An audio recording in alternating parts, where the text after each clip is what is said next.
Imagine you ever caught yourself admiring someone's flashy handbag or their perfect branded stickers, or wondered why do these luxury labels hold such a magnetic pull on us? Is it just about style, or is there a psychological story behind it? Have you ever caught yourself scrolling through Instagram posts? Oh no, that logo, and suddenly everything else feels ordinary. What if I told you that feeling that specific desire wasn't an accident, that was exactly scientific engineered? Look at me. Like, why do luxury brands have this crazy power over us? Is it just about product, or is there something deeper going on? Let's start inside your head. It's an idea over a century ago, basically saying we buy expensive stuff to show off wealth, to signal status. It's not new, but it still hits hard today. Think about this. Why does a logo feel more valuable than a project itself? It is craftsmanship or recognition. It's evolution and social proof at play. A pair of shoes, some clutch quality, feel different if it says Gucci across the heel. In a recent analysis, people who show off designer goods often expensive or lower overall well-being, with more competitiveness and less empathy. A friend once saved for months for a luxury watch. When she finally wore it, stranger complimented her all evening. The watch had not changed, but her world changed. That is status power.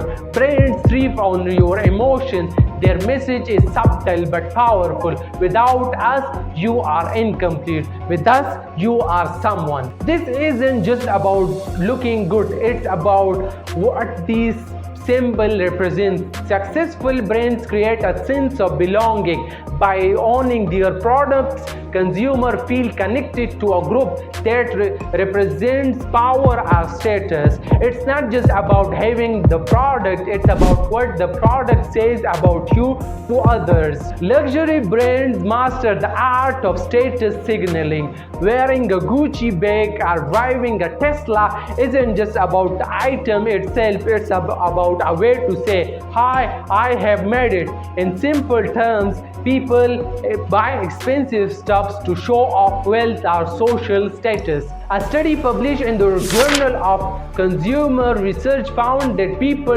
tend to prefer luxury brands in public setting to gain social approval, but less is in private. So the logo isn't just a design, it's a tool for social currency. When you wear or display a brand like Prada or Rolex, you are not just wearing a product, you are sending a message. Psychologists call this status signaling, where visible symbols help community your social ranks. Next, ever wondered why every new drop feels urgent? Luxury brand master artificial scarcity, limited releases, influences only preview cultural hype. It's marketed psychological.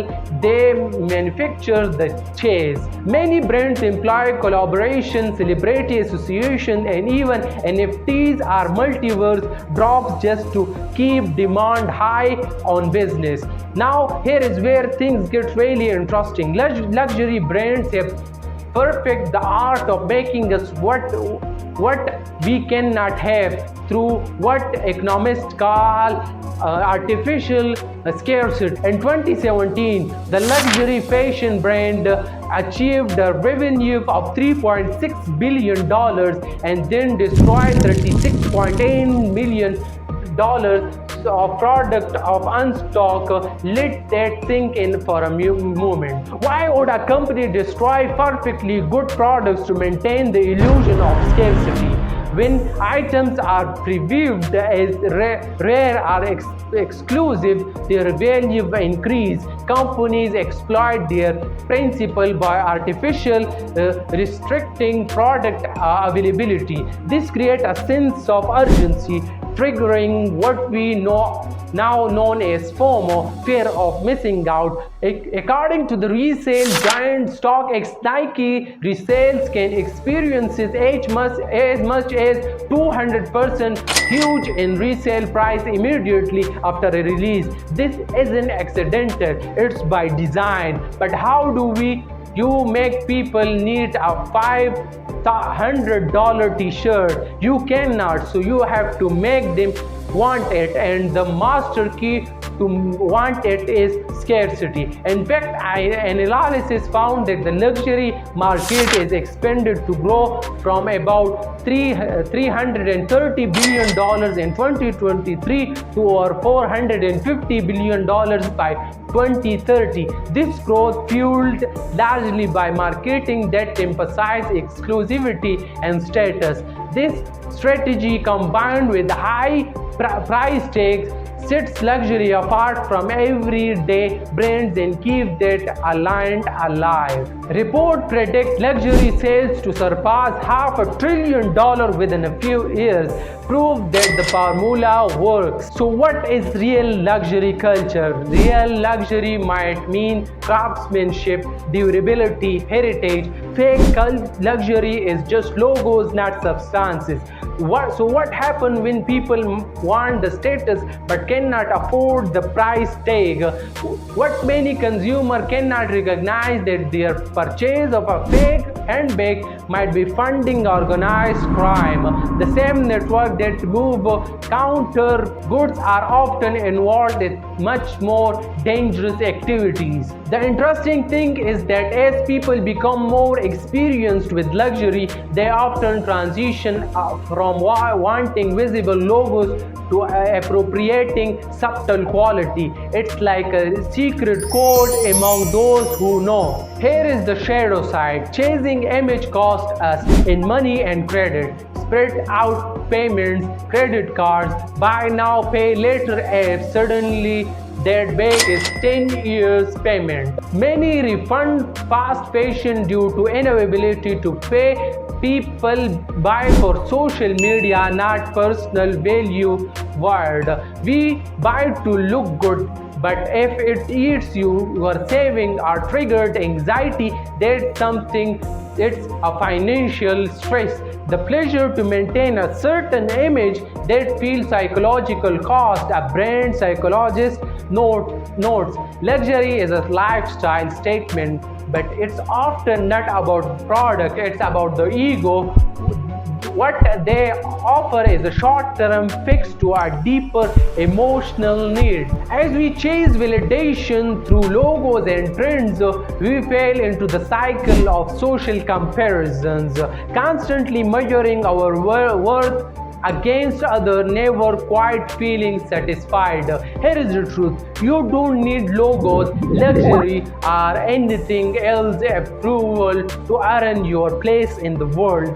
The constant chase for external validation only feeds the cycle of insecurities, leaving you more empty than when you started. Every individual is born with their own unique values, and our real purpose is to discover the uniqueness and embrace it. If someone cannot appreciate you, perhaps their validation isn't worth seeking in the first place. It's a reminder that while style is empowering, relying on depth to look successful can harm more than help in the long term. On the flip side, fast fashion compresses cheap trends, but what is the real cost? Environmental impact. The fashion industry uses 93 billion cubic meters of water per year. That is 4% of fresh water withdrawal globally. A single pair of jeans about 3,781 liters, a t-shirt over 2,000 liters. The documentary The True Cost report 500 increase in cloth consumption since the 1990s. An American tosses 82 bills of textile per year, most not recycled. Fast fashion is cheap because we do not pay the true human and environmental price.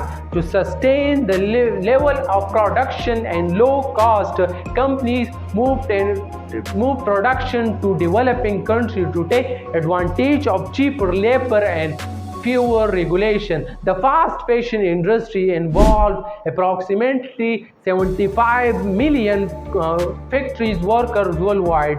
Of those workers, it's estimated that less than 2% make a living wage. Many garment workers work up to 16 hours a day, 7 days a week. The European Parliament have even described condition as slave labor. Environmental, the damage is severe. The fashion industry contribute about 20% of global water waste and produce millions of tons of textile waste every year. Plus, synthetic fabrics shed microplastic that end up in ocean, harming marine life.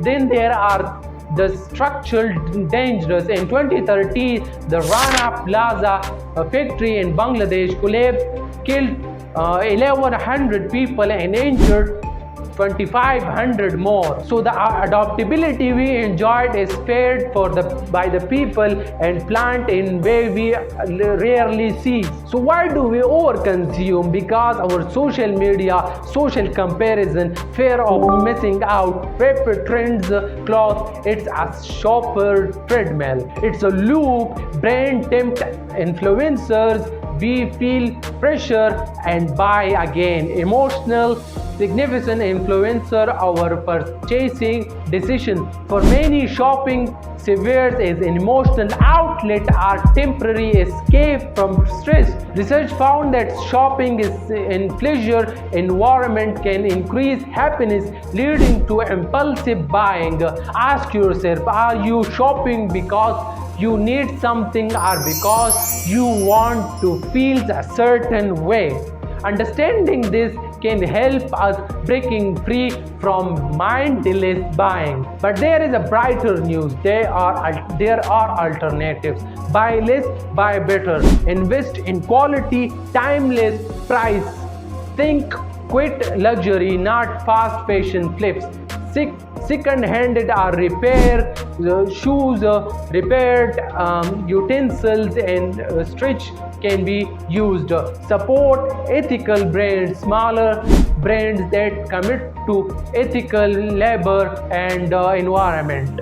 Buy less, choose well, and make it last. To sum up, status divides us, marketing sells us, fast fashion costs us, and the planet losses. But we can choose different stories, invested our impulsive quality or quantity, substance or surface. So here is what I invite you to do. Next time you are tempted by that logo or sales, pause. I ask, do I really need this? Would I get something that lasts, takes less tool? Comment below what is your next sustainable thing you will buy. Let's build smarter habits together. See you in the next one.